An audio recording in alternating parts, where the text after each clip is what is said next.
Olá, sejam todos muito bem-vindos. Tem início agora mais um programa AbraTalks, uma iniciativa da Abrafiltros, também das revistas TAI, Revista Meio Filtrante, que conta com o patrocínio do Grupo Supply Service e a divulgação da TV Filtros. Você que nos assiste através aqui do YouTube, seja muito bem-vindo. Você que nos escuta através do Spotify, do nosso podcast também, seja muito bem-vindo a esse que é o nosso 21º episódio da temporada 2025, um mês super representativo, um mês do meio ambiente, e nada mais justo do que debatermos as principais tendências para 2025, e hoje a gente tem o privilégio de receber aqui duas especialistas nessa área, doutoras Maria Cristina e Luísa Daveirano, advogados. Sejam muito bem-vindas.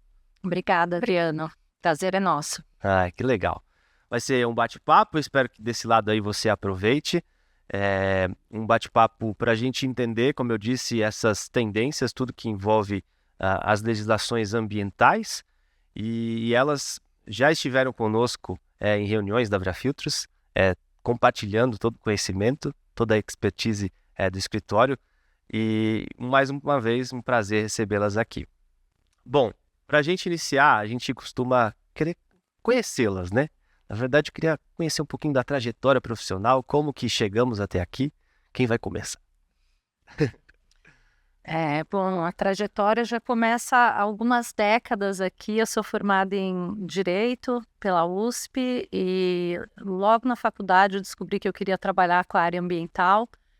Era algo ainda muito esparso, né? A gente não tinha área ambiental como tinha outras áreas do direito, então eu comecei minha carreira no jurídico da CETESB, né, a agência aqui do estado de São Paulo. Passei também pelo Ministério Público, mas aí o bichinho da iniciativa privada me picou.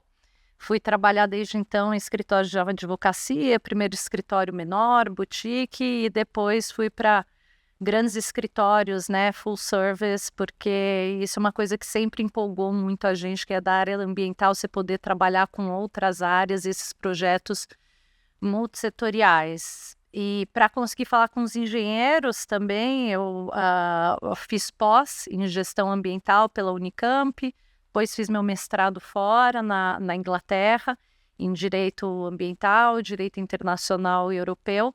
E antes de voltar em definitivo para cá, eu tive uma temporada no Texas, trabalhando com oil and gas, num escritório de advocacia que trabalhava principalmente com disputas internacionais de óleo e gás. Que legal, que legal. Eu também me formei em Direito. Meu interesse, na verdade, na área ambiental começou na minha adolescência. Sempre quis trabalhar com a parte ambiental, então conciliei isso com o Direito. Fiz um pouquinho de Biologia também, mas não concluí o curso de Biologia. Fiz um mestrado na Alemanha em Direito Alemão. De experiência profissional, passei pelo IBAMA, antes de também para ser picada por esse bichinho da iniciativa privada e para a parte de escritórios de advocacia. Legal. Mas sim, trabalho há alguns anos já com a área ambiental. Que legal. Muito bom. O nosso bate-papo hoje, acho que a gente ficaria aqui a tarde toda falando sobre tudo que está acontecendo e as possibilidades ligadas às legislações, né? E se vocês pudessem trazer as principais tendências, as temáticas que estão sendo debatidas em 2025, o que vocês escolheriam assim?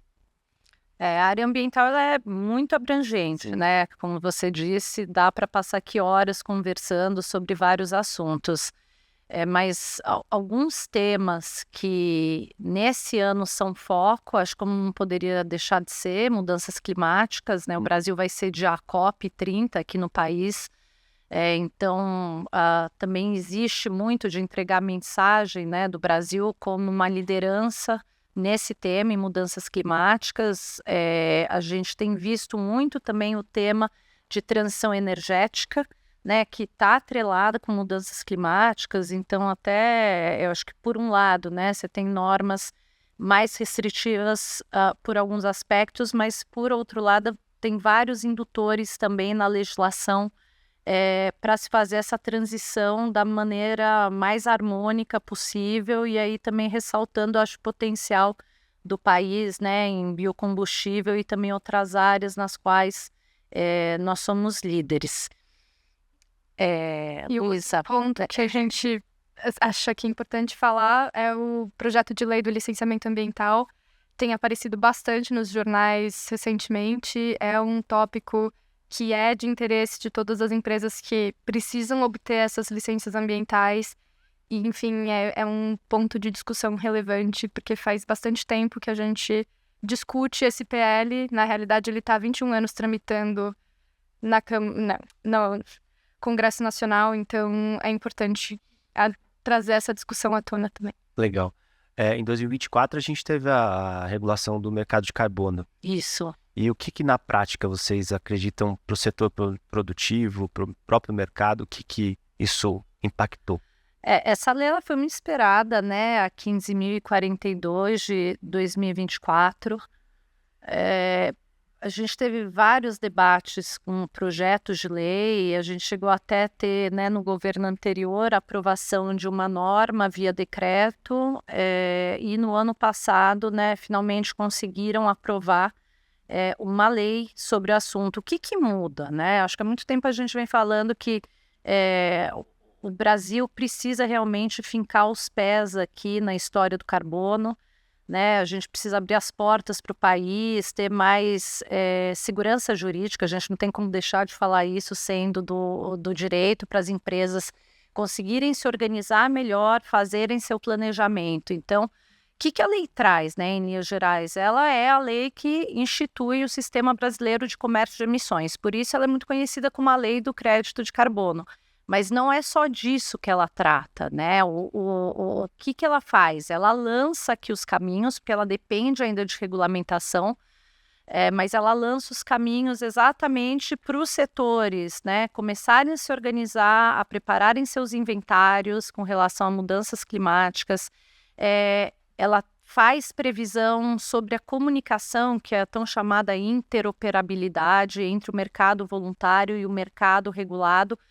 Ela prevê sanções também para quem deixar de cumprir a legislação, então tem a previsão de multas também, né, de publicação, de tornar público em jornal, dependendo do tipo, né, da sanção que venha a ser aplicada no caso.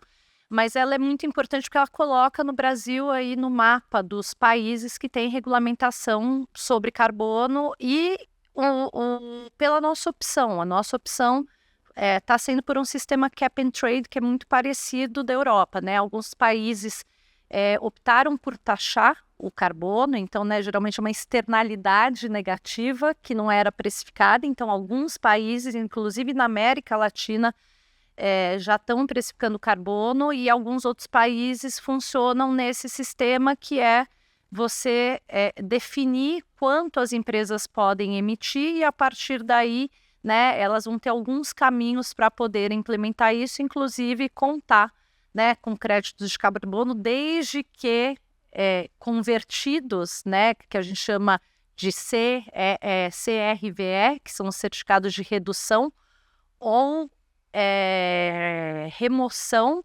verificáveis de emissão de gás de efeito estufa. Então, a lei ela traça o caminho para isso. Então, é um primeiro passo, né? A gente ainda tem muito pela frente, mas ela coloca o Brasil num outro patamar, e a gente estava na COP29 em Baku, no Azerbaijão, quando foi anunciado, né? Ainda não tinha tido a sanção presidencial, mas foi muito festejado lá fora, e isso gerou também uma movimentação também no mercado internacional, que é importante, porque a gente também mira investidores estrangeiros para ajudarem a gente na nossa descarbonização. No mercado voluntário, o Brasil já vinha crescendo, já?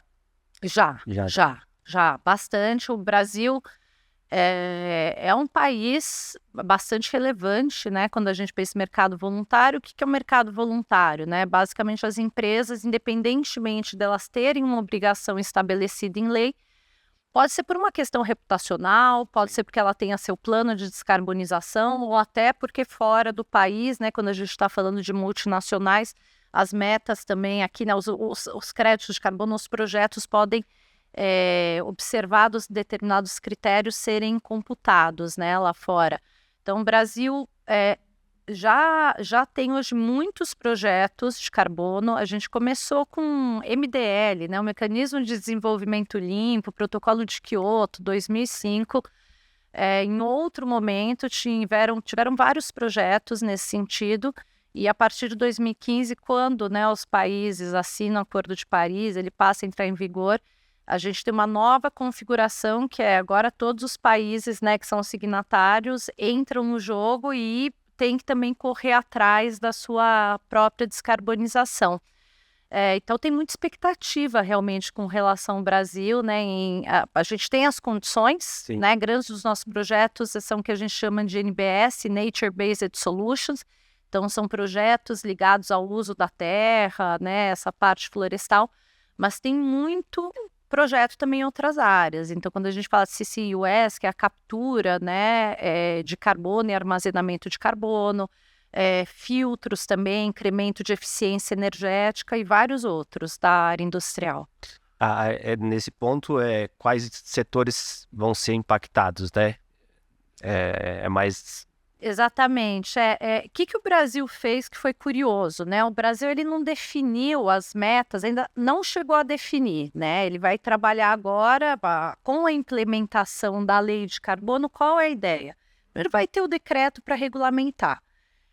Depois as empresas elas vão inventariar e reportar, né, para o governo o quanto elas emitem. E a partir daí, que acontece? A gente vai ser estabelecido no país um plano de alocação, Plano Nacional de Alocação, que chama o PNA, em que o governo vai definir, né, as empresas que vão ser obrigadas a reduzir a sua emissão de gás de efeito estufa.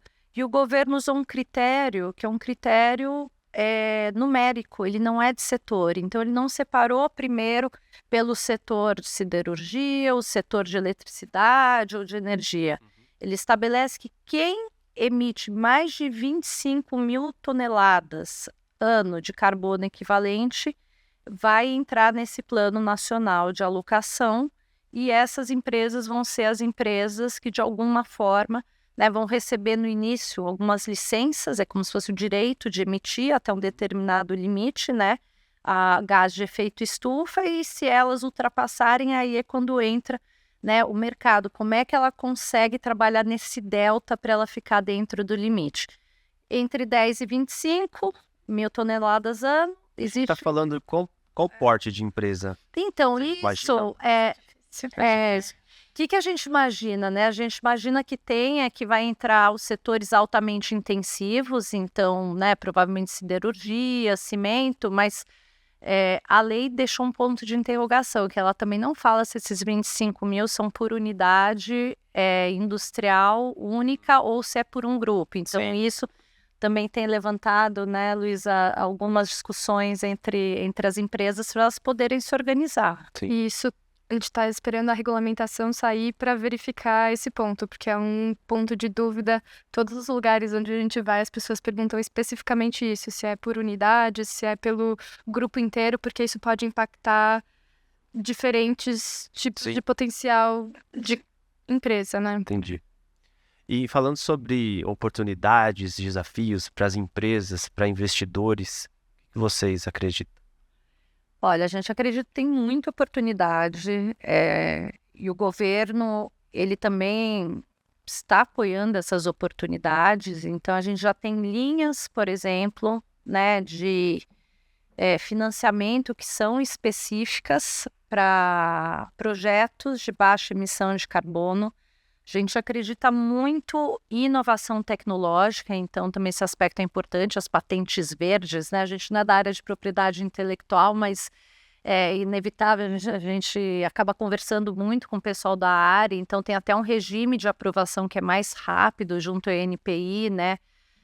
O Instituto Nacional de Propriedade Intelectual, para aprovar patentes verdes.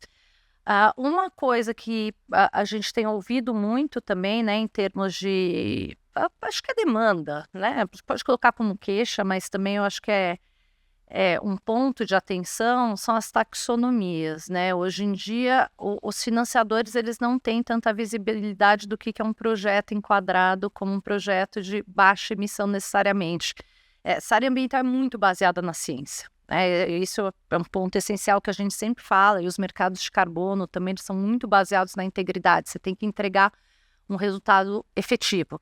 Então, isso está sendo discutido por bancos centrais, né, e outros órgãos também, bancos privados, que é a taxonomia, você ter mais clareza, né, para você conseguir fazer as linhas de crédito que sejam apropriadas para esse tipo de investimento. E, além disso, o que também a gente vê de oportunidade é o próprio mercado de carbono, né? Curiosamente, hoje em dia a gente conhece algumas empresas que, muito embora não seja o core business delas, elas viram uma oportunidade aí. Às vezes a gente, né, uma comparação simples em vez de pensar que é carbono, que é algo tão intangível, por que a gente não substitui isso por batatas ou morangos, né, o que é que seja? Então, pensar que é uma espécie de commodity ambiental também, que ela tem um valor. Para dar um exemplo, no mercado regulado europeu, que você tem esse mercado de compliance, a tonelada de carbono equivalente já chegou a 100 euros. Tem projetos de NBS que não são, né, com critérios, vamos dizer assim, não tão fortes, porque tem vários tipos de projetos, né? A gente tem casos em que teve projetos de NBS que valeu $70 a tonelada. Mas a gente tem outros projetos em que a gente está falando de $2 a tonelada. Wow. Então, tem empresas que estão desenvolvendo esse braço de carbono, solução carbono, e falaram, olha, talvez eu use isso para compensar minha emissão, mas talvez eu use isso aqui, é um novo nicho de negócio para desenvolver. Com certeza. E tecnologia, né? Eu acho que tecnologia, sim, é fundamental, seja quando a gente fala do agro, então agrotech, os monitoramentos, medir carbono no solo, mas também aqui quando a gente está falando, né, abra filtros, mas também pensar, né, em tecnologias de filtro para a gente conseguir, né, auxiliar nessa pegada de descarbonização. Sim. E o que a gente tem visto é que as empresas têm caminhado para esse sentido mesmo, pensando na inovação e na tecnologia, já olhando para esses temas com bastante atenção, anteriormente não tão assim, né? Você falou da questão do mercado europeu, e no Acordo de Paris, o artigo 6, eu estudei, prevê um mercado global de créditos de carbono. Como que a nossa regulação conversa o nacional com o internacional, na visão de vocês? Ela não tem ainda um link direto, né? O que está sendo discutido com o artigo 6, ele ainda está sendo discutido no âmbito internacional, né? Tem 2 artigos aqui, o 6.2 e o 6.4. O 6.2 é a possibilidade dos próprios governos negociarem com outros governos esses créditos de carbono, porque os países têm as NDCs, né? Que são as declarações nacionais com relação à sua contribuição climática. Então, o 6.2 ele trata dos ITMOs, que na verdade é esse certificado, esse crédito de carbono entre países. A gente já tem um outro caso mais emblemático que aconteceu, essa negociação. O Brasil ainda está, né, trabalhando nisso, mas a gente tem um outro artigo que é o 6.4, que esse é o sonho de consumo, né? Que é um comércio internacional realmente de créditos de carbono. Aí você vai ter um órgão, né, registrante oficial, vinculado à ONU, e aí a gente vai conseguir ter uma negociação maior, uma circulação maior dos créditos. Atualmente, o que acontece, né? É uma pergunta que sempre é feita. Tá, eu gerei crédito de carbono aqui, eu vou poder vender isso lá para fora? Depende muito do seu comprador. Cada país e cada comprador vai ter seus critérios. Quem faz a compensação voluntária, ele é mais livre para comprar os créditos de carbono, mas no mercado europeu, por exemplo, tem um percentual de créditos vindo de projetos de fora que são aceitos. Além do limite percentual, você tem também os critérios com relação à metodologia e integridade que têm que ser observados. Com esse estabelecimento de regras internacionais mais claras, a ideia é que isso venha a ser cascateado depois nos países, para que a gente consiga integrar os sistemas. Então, assim, né, onde a gente está hoje, para onde a gente está mirando, a ideia é que a gente consiga realmente, com o tempo, né, ter créditos de carbono que sejam aptos a serem negociados nesse mercado regulado internacional. Legal. Vou fazer uma pergunta aqui sobre a questão ambiental no Brasil. Fugir até um pouquinho da nossa pauta, porque hoje, por exemplo, a Abrafiltros, a gente tem um programa de logística reversa de filtros automotivos. E quando a gente apresenta isso fora, a gente já foi na França, a gente já foi nos Estados Unidos, brilha os olhos, porque eles não chegaram a tal ponto. A gente está quase para ultrapassar 50 milhões de filtros reciclados. O Brasil, até pela vivência internacional que vocês têm, o Brasil está em que cenário em comparação a esses grandes blocos? Para fins de resíduo, resíduo... Não, eu não digo nem de resíduo, mas o meio ambiente, dos cuidados, de legislação. A gente tem muitas legislações. Eu acho que o Brasil é um dos países mais regulados para fins de questões ambientais. A gente tem normas, né? Como a Kika bem falou, a gente tem uma infinidade de matérias que estão dentro da área ambiental. Então, existem legislações relacionadas a licenciamento, a resíduos sólidos, Sim. a unidades de conservação, a proteção florestal, a proteção de biodiversidade, a proteção até de organismos geneticamente modificados, ainda que não seja necessariamente, né, Sim. o tema de sustentabilidade, ele está interligado.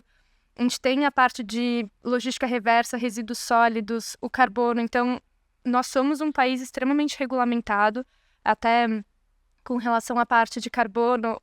Discutiu-se muito no Brasil se o setor agrícola seria inserido ou não no mercado regulado, mas decidiu-se deixá-lo de fora para equiparar o nosso sistema, né, o nosso mercado de carbono com o de outros países, porque a gente tem emissões de carbono um pouco diferentes. A nossa pegada de carbono é muito diferente da pegada de países industrializados. Então, a gente fala muito mais de emissões de carbono por conta do uso da terra aqui no Brasil do que por questões industriais ou de energia, como acontece na Europa ou nos Estados Unidos.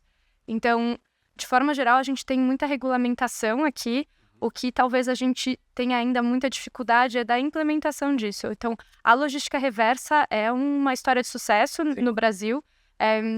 A gente ainda talvez esteja distante de outros países. Eu sempre penso na Alemanha, porque a Alemanha, eu não só morei lá, como eu vi como o sistema de logística reversa deles funcionava, e eles fizeram de uma forma que os consumidores finais, ou seja, nós pessoas físicas, de fato, entramos na cadeia da logística reversa. Sim. E isso ainda talvez não funcione da melhor forma aqui no Brasil, né? Não é nem todo mundo que faz a reciclagem. Assim, grandes indústrias como as indústrias de filtros, sim, ou a parte de embalagens de agrotóxicos, embalagens em geral, pilhas, baterias, enfim, esses todos eles estão bem regulamentados e foram criados até acordos setoriais para que isso fosse cumprido.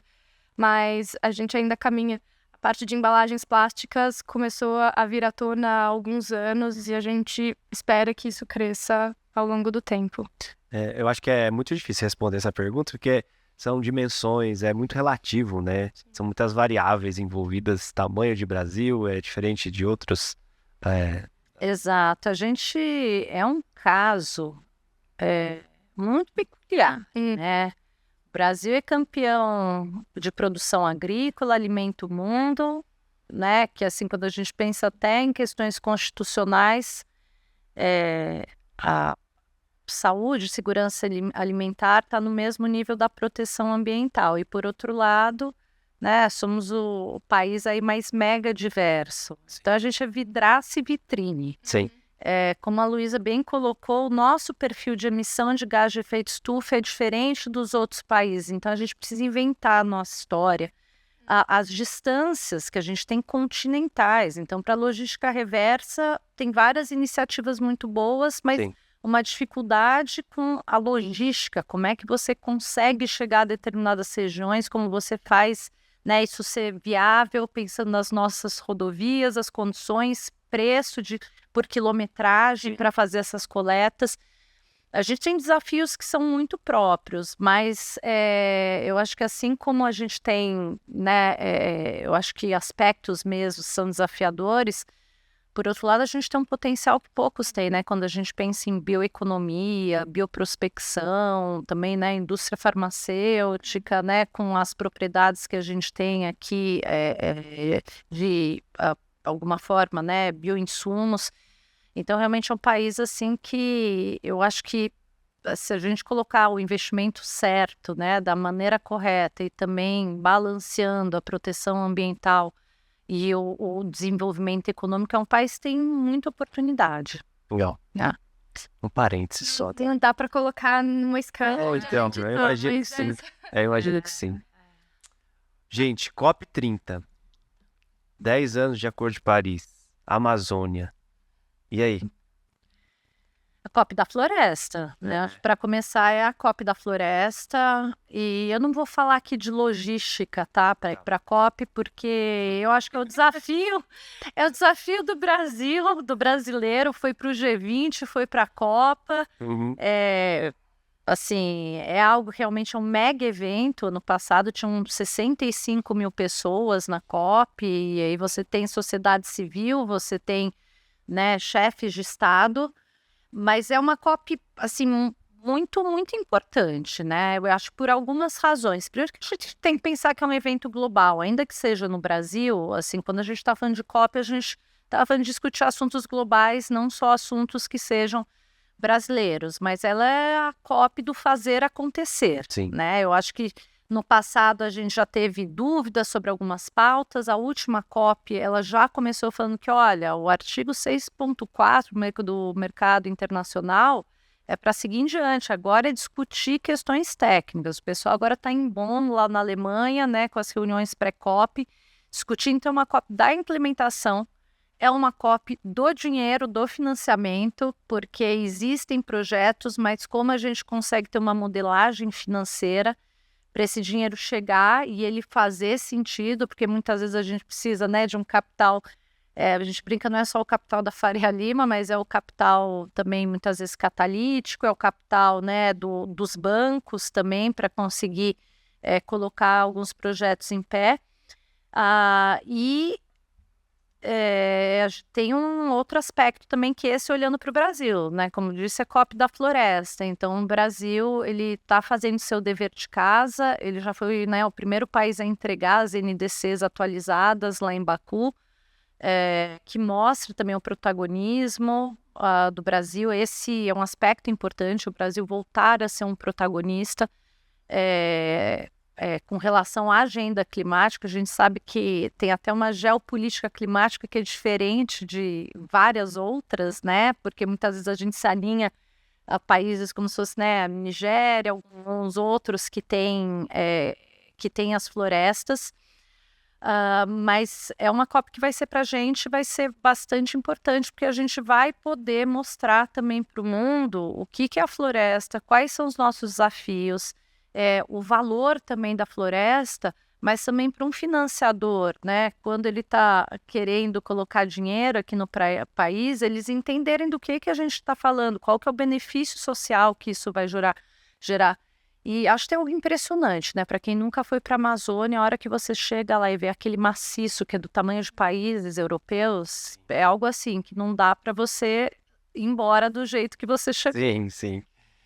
Do avião, né? Você já tem esse impacto de como é. E vai ser muito diferente, porque as últimas 2 COPs foram em países cuja economia gira muito em torno de óleo e gás. Então, essa vai ser uma das primeiras que vai ser na floresta, né? Então, eu acho que vai mudar um pouco o enfoque também. A gente espera, pelo menos, isso. Curiosidade, quem participa, todo mundo precisa ter convite para participar, ou como que funciona? A COP ela tem se tornado, né? Acho que ela mudou muito desde o início. Você tem um espaço lá, o Green, o Blue Zone, né? Tem um espaço que é só para quem tem credencial, mas a ideia que a gente sabe para esse ano é que existam outros espaços de COP que sejam para acesso ao público. Então, hubs culturais né? A gente tem conversado com alguns parceiros que já contaram aí, né, que em parcerias com Secretaria de Estado e Secretaria Federal vão fazer esses hubs para trazer também a sociedade civil para não ficar um espaço tão elitizado. Legal. No começo era muito uma convenção de negociadores dos países.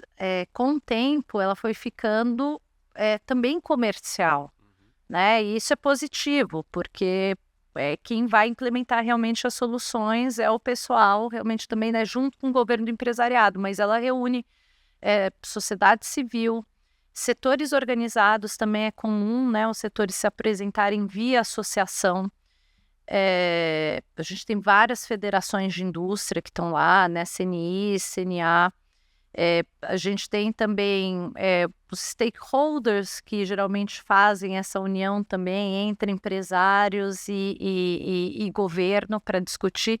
E a COP do ano passado eu achei muito curiosa, tinha espaço até para crianças. Então, para os pais levarem, alguns pais estão falando, meus filhos quiseram não ir, mas é para você começar essa educação, né? São os pequenos cidadãos desde o começo, olhando isso como parte integrante também, né? Assim, algo para cuidar, mas também para empreender. Eu acho que assim, ela se transformou muito, mas eu não vejo como sendo para pior, né? Já foi objeto de crítica, mas ela ser excludente não é boa, né? Eu acho que quanto mais gente, até, né, a gente veio conversando isso no Capolo, sobre o mutirão. Sim. Não é? O que o presidente quis dizer quando ele falou mutirão global? O que a gente entende das cartas do presidente da COP, né? Pra gente deixar claro que é o presidente que ele está falando. É que ele tenta, por meio das cartas, falar que essa não é uma COP mais só de negociação. O que se quer muito é a implementação das medidas que foram discutidas até hoje, né? Então, o mutirão é meio que um chamado para que todos esses stakeholders que a Kika falou, então, sociedade civil, as entidades privadas, os próprios governos, façam um esforço para implementar essas medidas que foram discutidas até hoje. Entendi. E olhando para o Brasil, os entraves são grandes. Eu acho que tem vários desafios, né, aqui do país. E eu digo que vários deles não foram criados com essa preocupação das mudanças climáticas. Na verdade, eram questões que já existiam e agora acabam vindo à tona. Regularização fundiária, por exemplo, que é um desafio para quem faz esses projetos, né, de NBS. Já existia toda essa questão de titularidade da terra, só que a partir do momento que o crédito de carbono ele é vinculado, né, àquele que tem a propriedade, usufruto ou a concessão da terra, isso passa a ser um requisito essencial para quem quer fazer negócio. Outro aspecto também que empresários traziam, a gente tem muita dificuldade em lidar com câmbio nesses projetos, né? Dependendo, eu vou fechar aqui em dólar, aí depois vai ter oscilação, ou vou fechar em real, mas vai ter alguma referência em dólar. Então, o governo também, via EcoInvest, aprovou, né, um programa que prevendo um hedge cambial de médio e longo prazo, e isso também dá bastante segurança, porque os projetos de carbono, eles não são de curta duração, né? Eles costumam ser projetos de média a longa duração. Então, ter a tranquilidade de saber a regra do jogo ajuda muito. Licenciamento, por exemplo, você vai ter que licenciar novas tecnologias, né, que ainda não se tem todo o conhecimento técnico. Aí eu me lembro, aqui no estado de São Paulo, né, algumas décadas atrás, quando as empresas às vezes traziam uma nova tecnologia e aí se voluntariavam junto, né, ao órgão ambiental para falar, olha, ela é nova, se quiser, a gente pode levar, né, vocês para a Alemanha, algo institucional, para conhecer, para vocês conseguirem avaliar corretamente.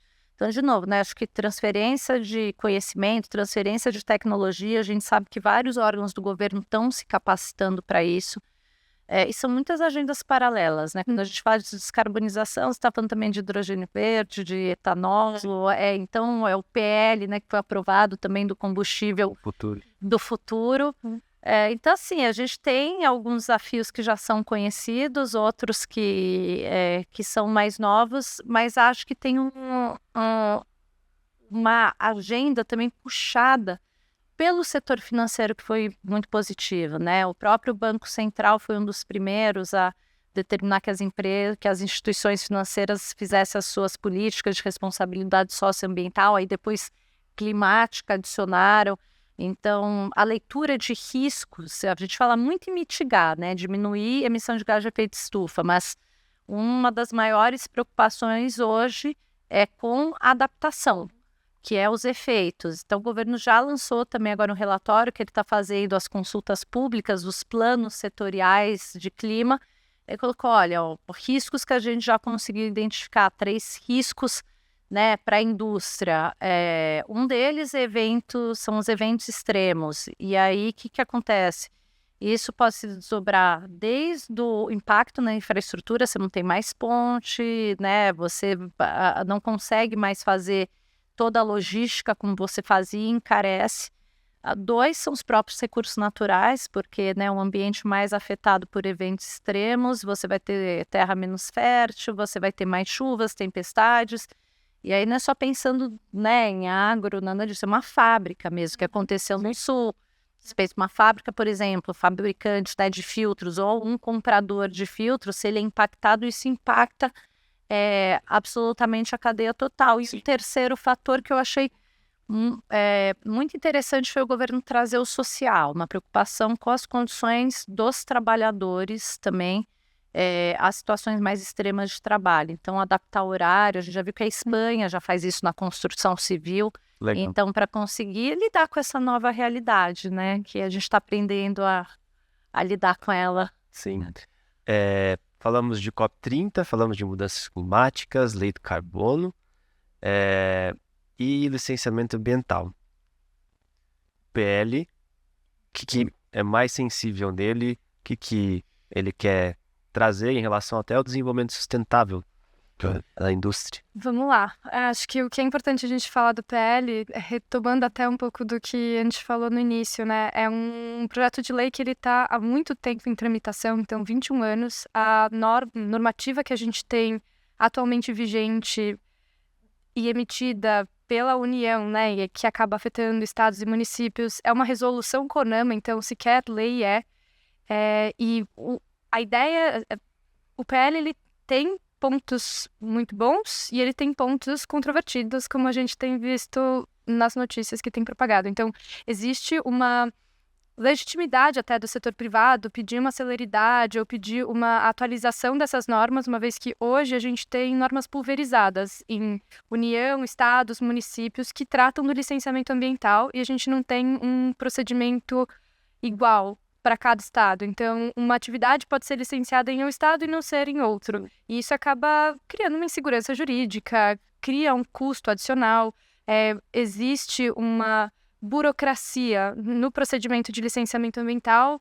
O ponto positivo do PL é justamente tentar desburocratizar e dar maior celeridade para esses processos de licenciamento e criar uma isonomia, né? Eu tenho uma uniformização do procedimento de licenciamento em todo o país. Então, eu não preciso obedecer uma regra específica para cada estado ou para cada município.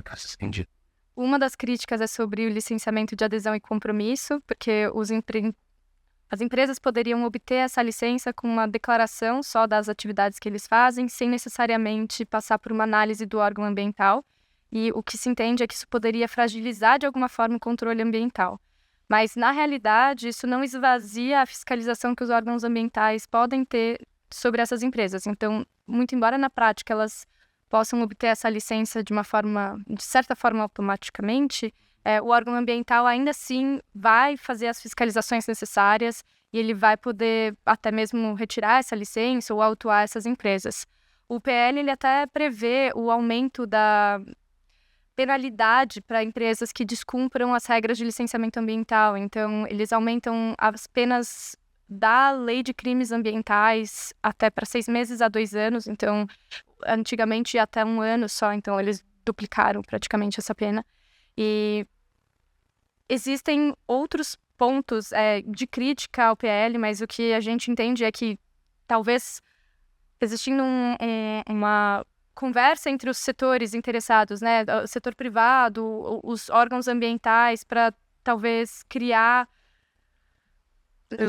consensos, exato, consensos necessários ou ajustar certas partes do texto da lei para que se entenda que existe, não se esvazia o poder que atualmente os órgãos licenciadores têm, isso talvez acalme as críticas Sim. que existem atualmente. E a gente está falando de... Não sei se vocês têm esse dado, mas a lei do saneamento, o marco legal do saneamento, eu não sei quanto tempo ficou também em discussão. A gente está falando de 21 anos do PL, do licenciamento. Por que uma expectativa dele agora ser... Porque ele ganhou uma outra tração, né? Eu acho que também a gente está no momento em que estão sendo discutidos vários empreendimentos, né, estratégicos com relação ao país, e o PL também passa por isso, mas é um assunto, eu brinco, que é como se fosse a nossa reforma tributária, só que do ambiental, porque assim, ninguém mais acredita, né, que vai ser aprovado, mas ele voltou. E ele está na mesa de novo para discussão, né? Ele já teve, né, uma primeira aprovação, agora ele continua dentro da tramitação lá do rito do Congresso, mas é um tema que ele nunca foi resolvido. Ele realmente é um entrave. Quando a gente fala com os empreendedores, né, assim, um dos pontos mais importantes é o pipeline do licenciamento. Então, a gente tem uma situação que não é boa para os órgãos ambientais, para os órgãos de controle, né? Isso é consenso, e muitas das críticas não são com relação às normas, mas é com falta realmente de recursos, tanto pessoais, né, para você ter mais gente trabalhando, mas também você ter uma forma mais inteligente de fazer o licenciamento. E por outro lado, os empresários também, né? Hoje em dia, assim, a lei coloca um prazo para análise, realmente a resolução CONAMA coloca, para análise das etapas do licenciamento, mas o prazo pode ser interrompido com pedido, né, de qualquer estudo, e depois esses prazos eles não são exatamente cumpridos. E quando o assunto é levado ao judiciário, primeiro que tem uma sensibilidade para você judicializar um projeto em relação ao qual você está procurando, né, tá buscando a licença por aquele órgão que vai figurar como réu na ação. Em segundo lugar, porque se não for um aspecto de legalidade mesmo, olha, descumpriu ou não descumpriu a lei, o órgão tem a sua discricionariedade técnica, e os juízes não gostam, né, pelo fato de não serem técnicos, né, ambientais, de entrar muito nessa seara. Mas em alguns casos são também ajuizadas as ações fixando um prazo para o órgão se manifestar, né? Mas sem o judiciário entrar no mérito técnico do assunto. Mas tudo isso para dizer que assim, é um assunto que ele é sensível e de alguma forma ele vai precisar ser resolvido. Acho que um dos impulsos também a gente tem hoje uma ocupação de território que é um pouco diferente do que já foi com relação aos polos industriais também, né? A gente tem algumas regiões do país, e aí agroindustrial, áreas que não eram também, né, focos de empreendimentos. A partir do momento que o empreendedor fala, olha, empreende em Santa Catarina, empreende em São Paulo, empreende na Bahia, agora eu estou em Roraima, e começa a perceber que as regras, né, são diferentes, de novo, isso é muito difícil para fazer uma gestão integrada e racional com relação aos projetos. Então é um assunto que a gente acredita que ele vai, sim, ter um desfecho, e é muito possível que um assunto polêmico, que ele tenha uma polêmica que não é só técnica, né, é um assunto polarizado.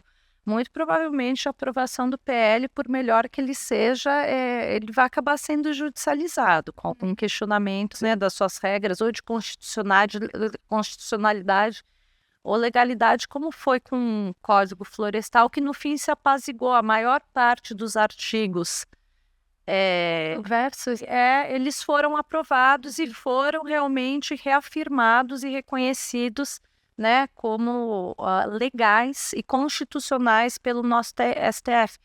Mas foram 10 anos de ações judiciais, e com isso também uma insegurança jurídica, né, para os projetos que envolviam a aplicação de regras que estavam sendo analisadas pelo judiciário. Entendi.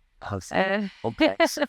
Não, e é legal vocês falarem isso, porque hoje a gente vive também essa realidade na logística reversa dos filtros.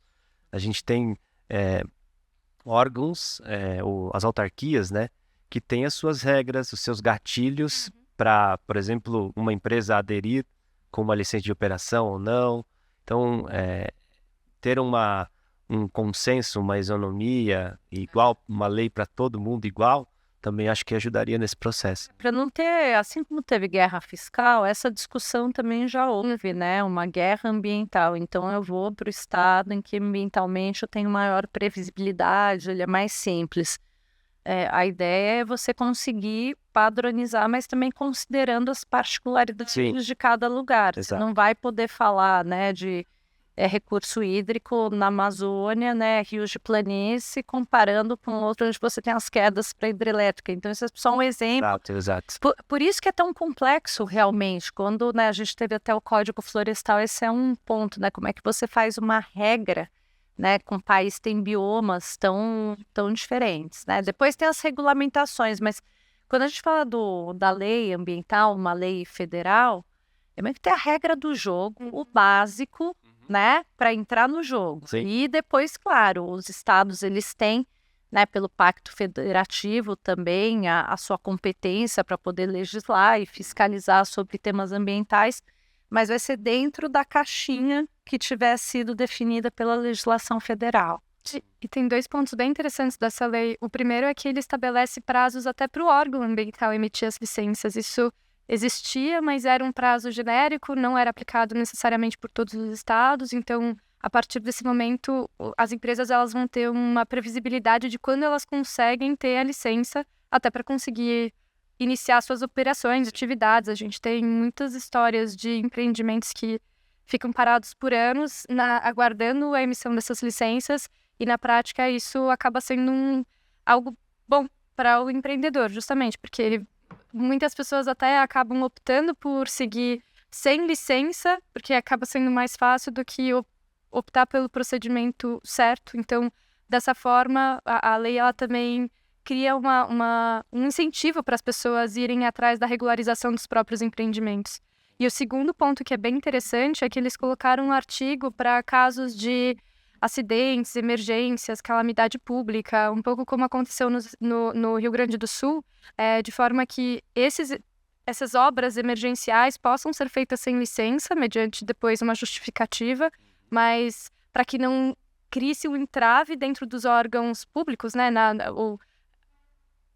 um entrave para a realização dessas obras públicas em virtude de a ausência de um documento. Sim. De alguma forma, o que vai acontecer na COP, o que a gente discutiu aqui, se conecta com isso? Assim, né, o licenciamento, quando a gente pensa no licenciamento de empreendimentos de infraestrutura, né? Hoje a gente já vê que começam a vir condicionantes, ou se não até tem uma lei, né, pela qual o poder público ele tem que incorporar, quando ele faz a contratação, esses critérios de clima e sustentabilidade. Então, acho que tem um aspecto no total que sim, né, quando a gente pensa em licenciamento, então, desde obras mais resilientes para conseguir lidar, a gente vai mudar um pouco até o perfil, né, de algumas construções, ou vai construir uma fábrica, isso que você também colocou que foi bem interessante, né, das diferentes autarquias com diferentes exigências. São Paulo já exige um inventário de gás de efeito estufa, né, e isso conecta com o licenciamento, já faz o plug, como a gente já tem para as políticas também, né, de resíduos sólidos. Olha, você precisa encaminhar também, né, o seu programa aqui. Seu licenciamento, ele passa, de alguma forma, eu falo como se fossem teias mesmo, né, para conseguir fazer essa comunicação entre essas várias frentes. Agora, a prioridade da COP vai acabar sendo, né, eu acho que questionamento sobre a regulamentação também do nosso decreto, a gente sabe que ele está em discussão, e o licenciamento, pelo fato de ser no Brasil, a gente também tem uma certa expectativa que alguns temas são antigos no Brasil, que não necessariamente se conectam com a COP, eles vão ser trazidos à tona, né? Então é meio que, eu acho que esperado, porque a gente não tem como separar, né, a realidade do Brasil com da própria COP. Uhum. Mas tem, né? Todas as tecnologias novas, empreendimentos que a gente está falando, tem muita coisa nova, vai precisar licenciar isso. O que vai ser dispensado de licenciamento, né? A gente teve essa discussão recentemente também com bioinsumos, qual é o nível de regramento que você tem com bioinsumos versus defensivos, né? Químicos. Então são novas áreas que vão surgindo, né, do dia a dia, e aí o direito precisa dar um regramento em relação a isso que faça Vocês são sentido. essenciais por isso. Olha para aquela câmera e fala como acha Veirano Advogados. Mas, de fato, a gente está terminando. Adorei o nosso papo. É o que você falou, a gente comentou no começo, né? Ficaríamos horas aqui falando. Eu que sou, entre aspas, leigo, adorei aprender com vocês. Muito obrigado, viu, por esse tempo. Espero que vocês tenham gostado também. Tá, a gente que agradece. Vocês foram muito bem.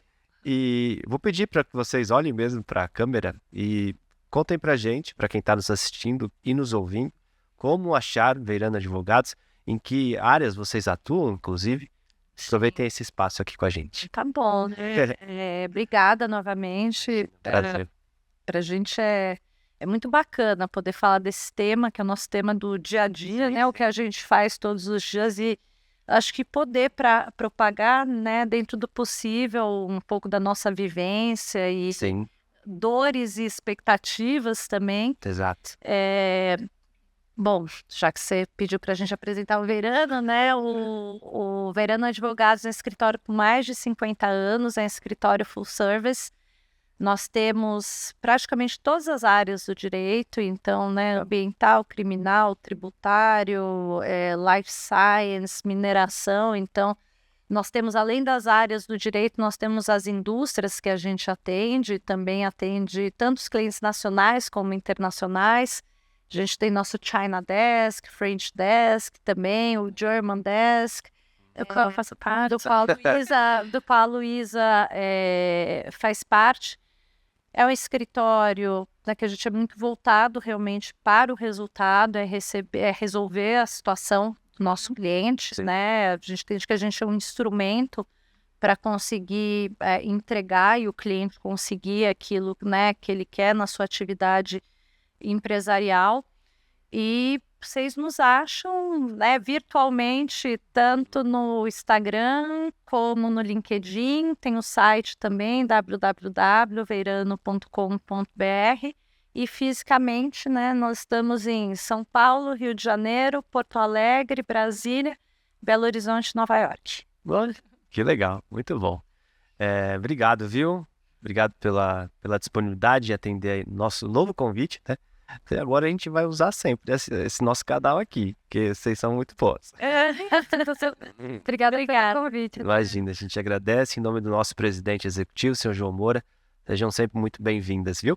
Muito obrigada. Esse foi o nosso episódio número 21, temporada 2025 do AbraTalks. Se você gostou, curta, compartilhe, reverbere esse conteúdo tão importante e a gente se vê no próximo episódio. Tchau, tchau.